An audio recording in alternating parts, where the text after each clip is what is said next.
Randolph Frederick Edward Spencer-Churchill MBE was a journalist and a Conservative Member of Parliament for Preston from 1940 to 1945. He was the son of British Prime Minister Sir Winston Churchill and his wife Clementine. He wrote the first 2 volumes of the official life of his father, complemented by an extensive archive of materials. His first wife was Pamela Digby. The son, Winston, followed his father into Parliament. Early life and family. Randolph was educated at Eton College and Christ Church, Oxford, and became a journalist. In 1931 he shared Edward James's house in London with John Betjeman. While attending Oxford, Churchill became embroiled in the controversy of February 1933 King and Country debate. 3 weeks after the associated pacifist resolution was passed, Churchill proposed a resolution at the Oxford Union to delete the King and Country motion from the Union's records, but this was defeated by 750 votes to 138 in a rowdy debate, where Churchill was met by a barrage of hisses and stink bombs. A bodyguard of Oxford Conservatives and police escorted Churchill back to his hotel after the debate. He was married twice. His first marriage to socialite Pamela Digby produced a son, Winston, who became a Member of Parliament. The marriage ended in divorce in 1945. His second marriage to June Osborne produced a daughter, Arabella Churchill. For the last 20 years of his life, he reportedly conducted an affair with Natalie Bevan, the wife of Bobby Bevan.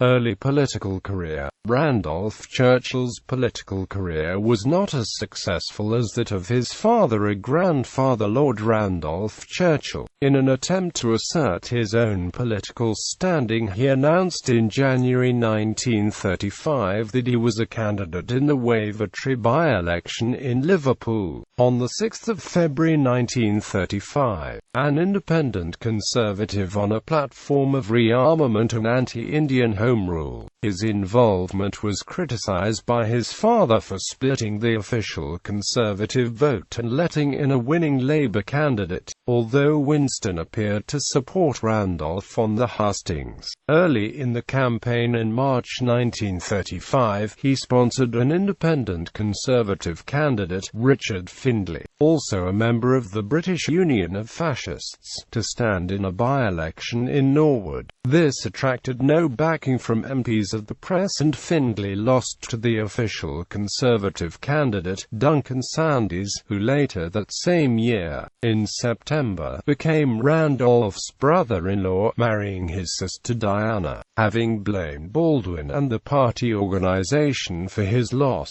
he libelled Sir Thomas White. Over the summer he was summoned to the High Court to pay damages of £1,000, but immediately backtracked, when advised that without an apology a career in politics was over, avoiding a reaction hereafter. Randolph Churchill was an effective manipulator of the media, the Daily Mail among the powerful press titles which, sidelined by the popularity contest, bowed to the superior pull of the Churchill name. In the 1935 general election he stood as the official Conservative candidate at Labour-held West Oxford. Reportedly he was so unwelcome they threw bananas. Lord Derby lent his support, and Randolph continued to aid the Conservative campaigning across the city. He also stood as a Unionist on 10 February 1936 in a by-election at Ross, and Cromarty opposed the national government candidacy of Malcolm MacDonald but was defeated again.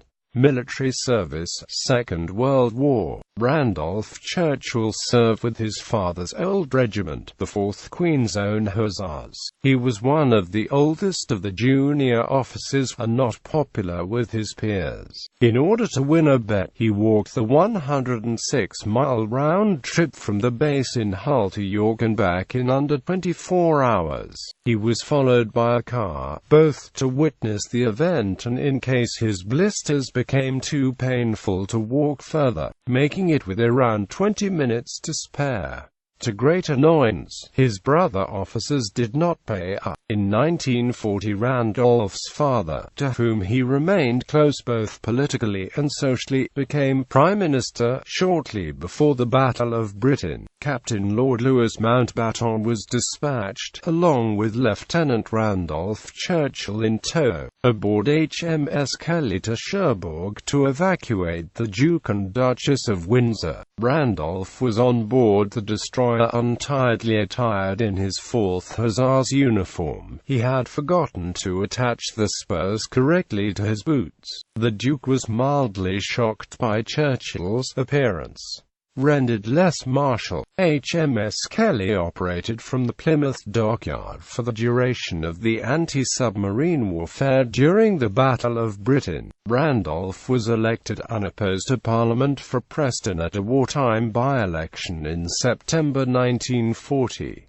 He was then posted to the Western Desert Theatre, where he was promoted to the rank of Major and for a time edited a newspaper, Desert News, for the troops. He was also attached for a time to the newly formed Special Air Service, joining the CO. David Stirling and 6 Shash men, on a mission behind enemy lines in the Libyan desert to Benghazi. On leave, he criticized Tories for exculpating Winston Churchill's decision to defend Greece and Crete. He was sensitive to the cooperation and self-sacrifice of parts of the empire that in 1942 were in more immediate danger than the British Isles, mentioning Australia and Malaya, which suffered under Japanese threats of invasion. He was scathing of Sir Herbert Williams' official report into the conduct of the war. In 1942, he visited Morocco in time to witness the American and Free French invasion. At the same time, the outspoken press baron Lord Beaverbrook, assiduously befriended by the Prime Minister, was in hot pursuit of Randolph's wife, Pamela. There were rumors that they were suffering a rocky patch in the marriage, but Randolph continued to be jealous of the brash, outspoken Canadian's access to powerful positions.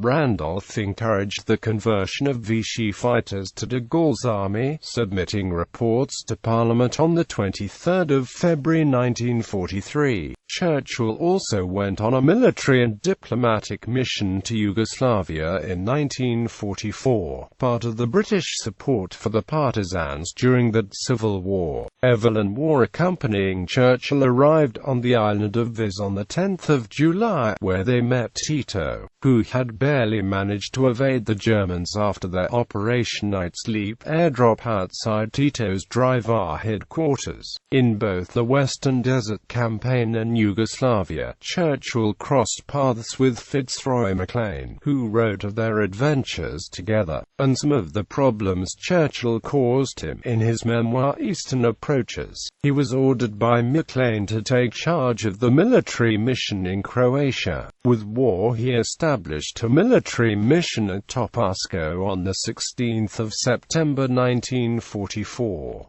One outcome was a formidable report detailing Tito's persecution of the clergy. It was buried by Foreign Secretary Anthony Eden to save diplomatic embarrassment, as Tito was then seen as a required ally of Britain and an official friend.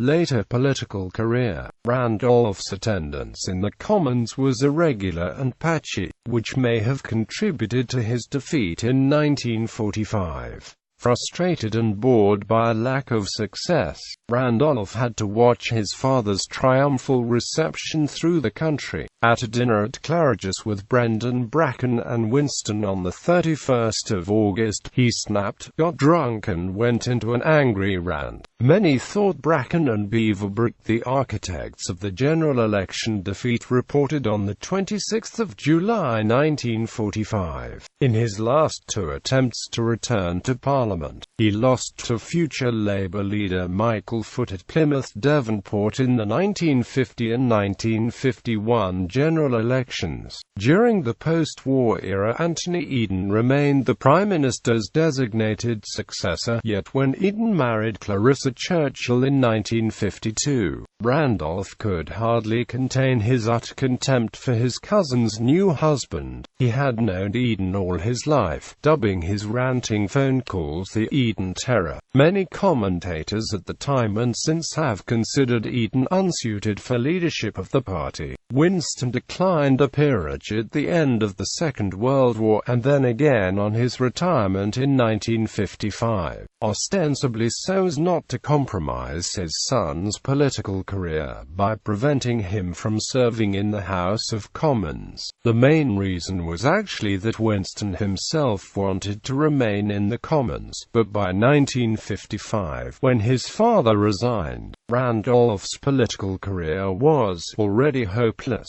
This occasion was sufficient to justify another barrage of attacks in the press on Eden later in the year. The renewed criticisms included a lack of firm government by the Prime Minister against a backdrop of a credit squeeze and striking unions. The disastrous Suez Crisis appeared to vindicate Randolph's long-held doubts about Eden. Social reputation. Randolph, spoiled by his father, began drinking heavily in his late teens, under the influence of Lord Birkenhead. Thereafter he had a lifelong reputation for a serious drinking problem and for rude, boorish behavior. Evelyn Waugh, who restored friendly relations with Randolph in the spring of 1964 after years of enmity, nonetheless could not resist a jibe later that year, on hearing that a recently removed lung growth was not malignant. Waugh said, "It was a typical triumph of modern science to find the one part of Randolph which was not malignant and to remove it." Literary activities.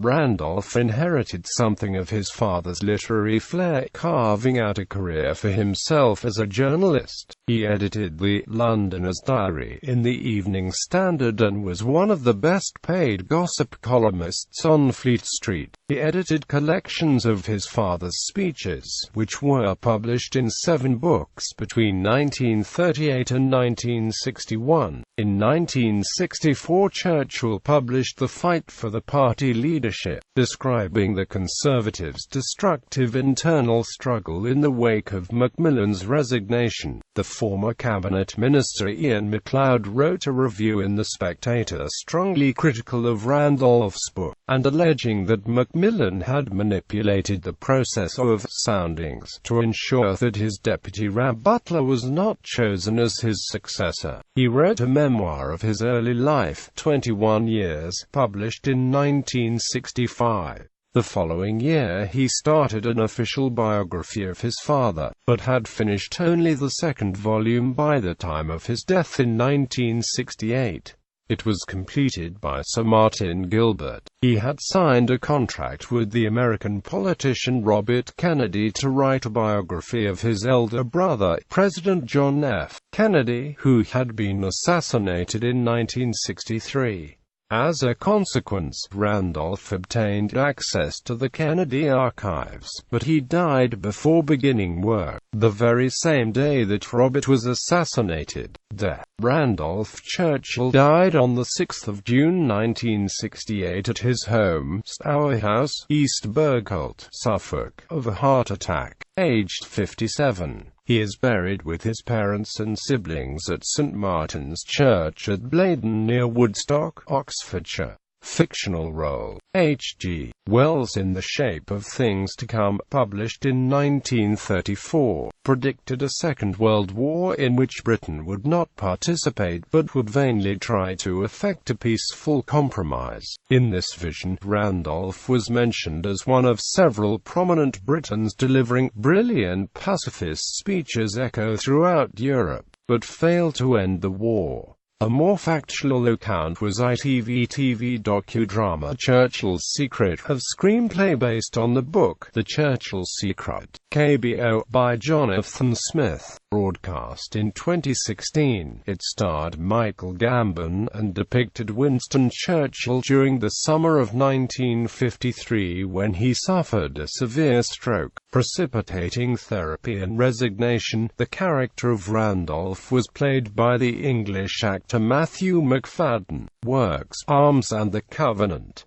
Into Battle, The Sinews of Peace, European Union, In the Balance, Stemming the Tide, They Serve the Queen, The Story of the Coronation, 15 Famous English Homes, What I Said About the Press, The Rise and Fall of Sir Anthony Eden, Lord Derby, King of Lancashire, The Unwritten Alliance, The Fight for the Tory Leadership, 21 Years, Winston S. Churchill, Volume 1, Youth, 1874–1900, Winston S. Churchill, Volume 1, Companion, 1874–1900, Winston S. Churchill, Volume 2, Young Statesman, 1901–1914, Winston S. Churchill, Volume 2, Companion, 1900–1914, The Six-Day War.